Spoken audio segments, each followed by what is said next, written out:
Bismillahirrahmanirrahim. Assalamualaikum warahmatullahi wabarakatuh. Bertemu lagi dengan saya Nika Sintesa. Pada kesempatan kali ini saya akan memberikan materi perkuliahan yaitu Psikologi Industri dan Organisasi. Pada kesempatan kali ini kita akan mempelajari sebetulnya apa sih psikologi industri dan organisasi itu, dan apa saja yang akan kita bahas dalam materi pertemuan pertama ini dalam mata kuliah psikologi industri. Nah, di sini psikologi itu sebetulnya apa sih? Psikologi itu adalah ilmu yang mempelajari perilaku dan proses mental. Yang akan kita bahas di sini mungkin lebih kepada berhubungan dengan bagaimana secara perilaku, bagaimana secara proses mentalnya gitu ya untuk psikologi itu sendiri. Dan yang kedua adalah tentang sebetulnya psikologi industri dan organisasi itu mempelajari tentang apa sih gitu ya. Biasanya kita akan lebih mempelajari tentang bagaimana perilaku manusia dalam ruang lingkup kerja atau dalam setting kerja, di mana istilah lain adalah job behavior, dan yang selanjutnya adalah perilaku yang nampak atau perilaku yang tidak nampak. Ini yang memang sering terjadi pada setiap individu yang bekerja, terutama di mana dari perilaku-perilaku tersebut akan terlihat bagaimana secara mentalnya, bagaimana secara perilakunya gitu ya. Sehingga dalam mata kuliah ini psikologi industri dan organisasi adalah segala sesuatu atau yang memang psikologi yang perhatiannya itu bisa tertuju pada penyelidikan perilaku dalam setting kerja dan penerapan prinsip-prinsip psikologi.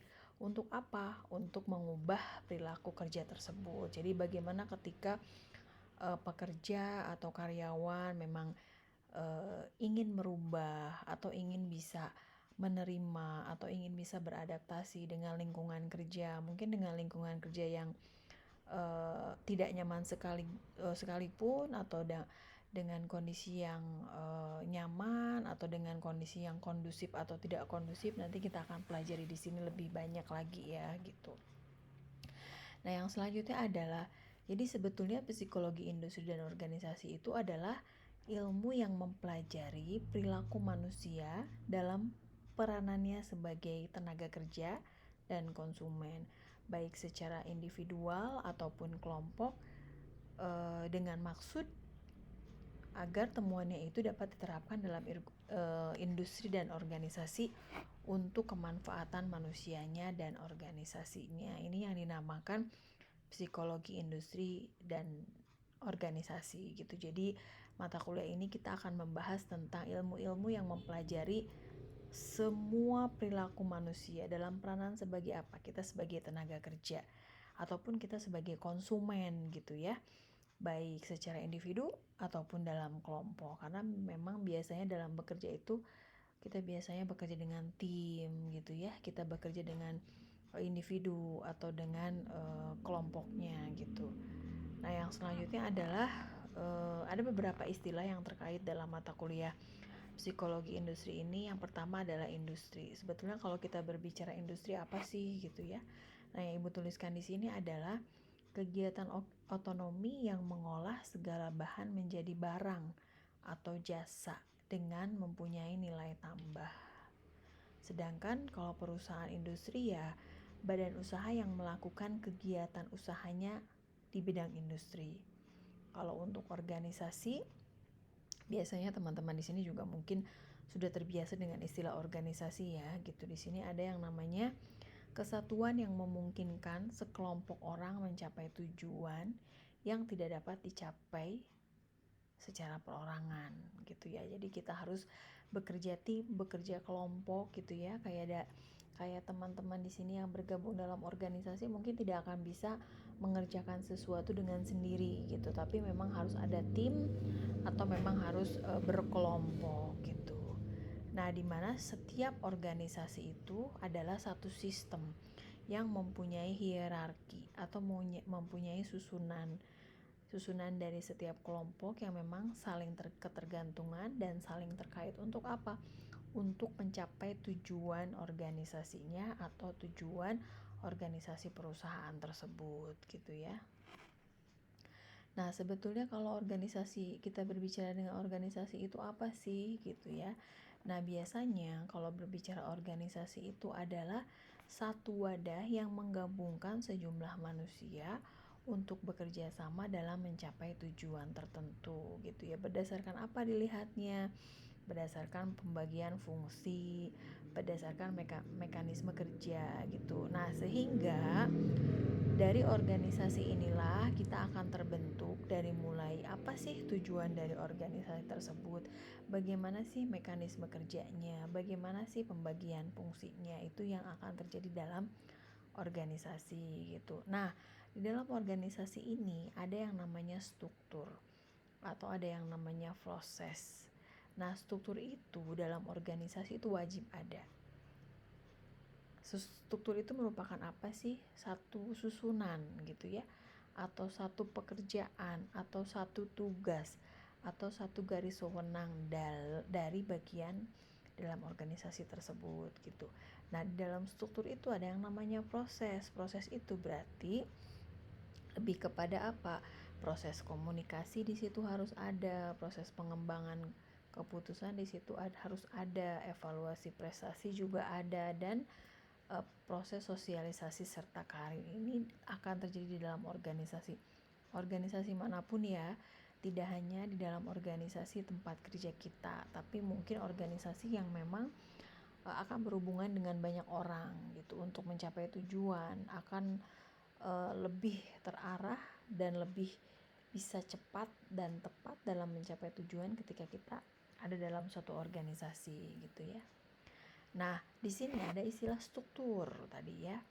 Nah, struktur itu terdiri dari apa sih? Ada job design. Kalau kita paham job design itu, kita akan lebih mudah bergabung dengan tim. Kita akan lebih mudah ketika kita berorganisasi gitu ya. Di sini ada job design. Job design itu sebetulnya apa sih? Lebih kepada metode, lebih kepada rincian gitu ya dalam hubungan tiap pekerjaan untuk memenuhi tuntutan dari si organisasi tersebut dengan industri tersebut gitu.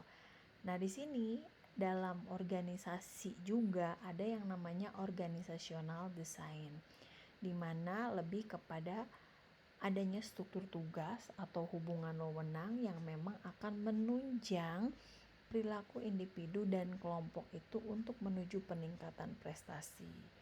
Jadi, setiap perusahaan atau setiap organisasi, kalau memang kita sudah berbicara tentang perilaku organisasi, ya berarti lebih kepada perilaku individu kita ketika kita di tempat kerja, atau perilaku setiap kelompok kita ketika kita bekerja dengan tim gitu ya, seperti itu.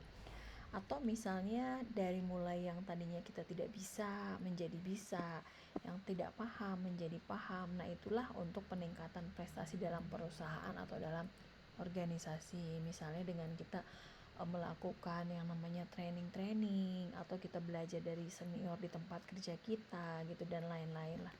Itu tergantung kebijakan dari si organisasi atau si perusahaan yang memang sedang kita jalani itu ya. Oke, nah di sini sebetulnya bidang kajian psikologi itu ada apa aja sih gitu ya.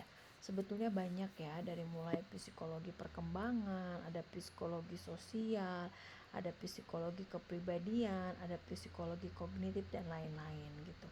Nah, kita akan berbicara tentang sebetulnya psikologi kepribadian itu lebih mempelajari tentang apa sih? Lebih mempelajari tentang tingkah laku manusia yang menyesuaikan dengan lingkungannya. Kalau untuk psikologi kognitif biasanya lebih kepada ya kita akan mempelajari tentang kemampuan kognisi tersebut gitu ya. Jadi kalau kita berbicara tentang psikologi itu sangat luas sekali cakupannya gitu ya, dari mulai ketika kita berinteraksi dengan kelompok gitu ya, ketika kita bekerja sama, ketika kita menghadapi konflik, ketika kita menghadapi kepemimpinan atau atasan kita gitu ya, bagaimana ketika kita menggunakan bahasa yang benar dan lain-lain, itu yang ada dalam bidang kajian psikologi gitu ya. Nah, sebetulnya banyak sekali gitu ya yang memang kalau kita berbicara tentang psikologi itu dalam pendidikan pun ada, dalam industri organisasi juga ada, dalam klinis juga ada, dalam sekolah juga banyak sekali sebetulnya wilayah-wilayah aplikasi psikologi gitu ya. Nah, kalau misalkan kita berbicara tentang PIO atau psikologi industri dan organisasi ini, lebih menitik beratkan kepada satu, psikologi personalia, yang kedua psikologi organisasinya, yang ketiga adalah human factor psikologi. Nah, kalau kita berbicara psikologi personalia itu lebih kepada apa sih? Nah, ini adalah bagian dari psikologi industri dan organisasi yang memperhatikan penyelidikan dan analisis terhadap manusia dan pekerjaannya.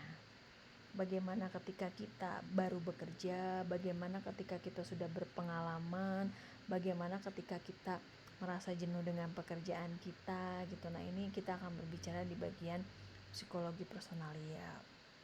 Kalau kita berbicara psikologi organisasi, berarti kita akan akan lebih dititik beratkan, ibaratnya seperti itu ya, antara hubungan antar manusia dengan kerjanya gitu ya. Jadi ini yang akan kita banyak bahas sebetulnya dalam psikologi industri gitu ya. Nah, kalau human factor psikologi itu adalah biasanya dia bagian dari VIO yang memang memperhatikan hubungan antara pekerja dan tugas pekerjaannya gitu. Jadi sehingga kita jelas job desk-nya seperti apa yang harus kita lakukan, apa yang harus kita kerjakan. Jadi seperti itu gitu ya. Nah, tetapi pada kenyataannya banyak orang salah kaprah terhadap psikologi.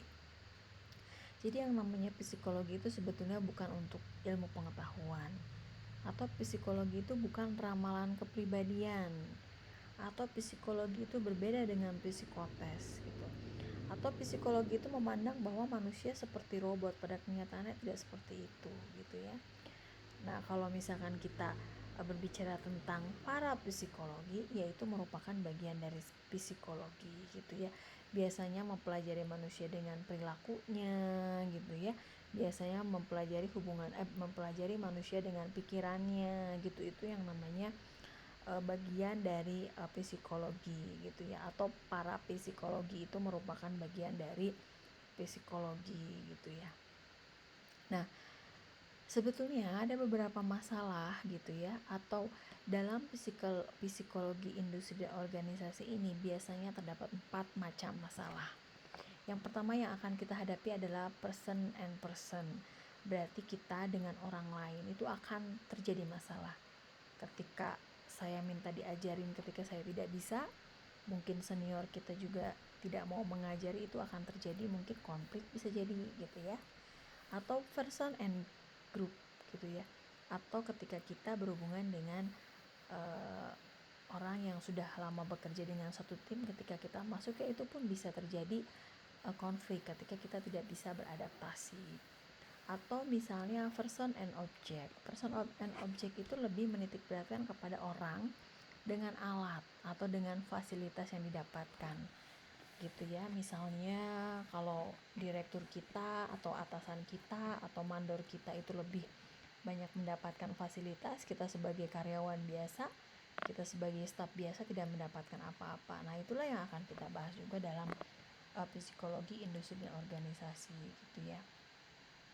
Atau yang berhubungan dengan masalah pribadi, problem of the inner man himself gitu. Jadi lebih kepada masalah pribadi seperti apa, seperti mungkin kita stres pada saat kita merasa tidak puas dengan apa yang sudah kita kerjakan, atau stres ketika beban kerjaannya banyak gitu ya. Jadi ya seperti itu yang akan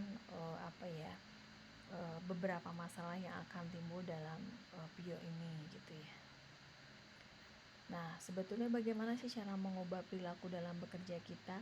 Itu yang pertama yang harus dirubah adalah mentalistik gitu ya. Jadi mental kita yang harus dirubah dimanapun kita bekerja, dimanapun kita mencari rezeki, mencari uang. Kalau memang mental kita tidak kuat, itu pasti tidak akan bisa maju. Dalam artian ya, dimanapun dia bekerja pasti tidak akan tidak akan bertahan lama gitu. 1 bulan, 3 bulan sudah keluar, sudah mulai resign gitu ya. Kalau misalnya di tempat kerja yang baru, dia 1 bulan tidak betah, 1 tahun tidak betah, keluar lagi. Berarti kan mental kita mungkin belum kuat gitu. Nah, yang selanjutnya adalah kondisional. Nah, kondisional inilah adalah yang kondisi kerja atau faktor-faktor di luar diri si pekerja. Ini akan eh, kalau yang kita bahas itu adalah lebih kepada ketika kita bekerja, ketika kita sedang semangat ya semangat, ketika kita sedang tidak semangat ya sedang tidak tidak semangat gitu ya. Jadi mengubah perilaku dalam bekerja pun ini sangat penting. Yang pertama itu wajib kita merubah mental gitu ya. Yang selanjutnya adalah secara kondisional. Oke, mungkin untuk pertemuan pertama sekilas tentang psikologi industri dan organisasi. Nanti untuk pertemuan selanjutnya, materi selanjutnya akan Ibu share lagi di YouTube, dan mungkin akan lebih lengkap lagi dari slide PowerPoint yang sekarang. Oke, semoga bermanfaat untuk slide yang diberikan, dan silahkan jangan lupa bisa selalu di like dan di subscribe ya. Terima kasih. Assalamualaikum warahmatullahi wabarakatuh. Terima kasih bagi yang sudah mendengarkan dan sudah berpartisipasi.